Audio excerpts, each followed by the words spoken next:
So I'll be showing you how to remove all edits from a photo on your iPhone 16 or iPhone 16 Pro. Now these instructions can also work on older iPhone models.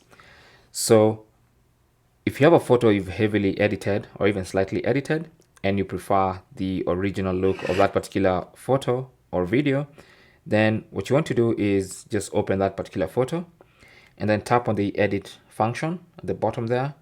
And then if a photo has been edited, there's always going to be a revert button in the top right corner. As soon as you open the editor, you will see a revert.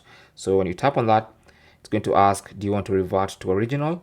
And if you tap on revert to original, all the edits are going to be removed from that photo and it's going to go back to the original look without any edits. Okay, so that is basically how to revert to original, or basically remove all edits from a photo on your iPhone 16 or iPhone 16 Pro. Thanks for watching. Leave your comments and questions down below and good luck.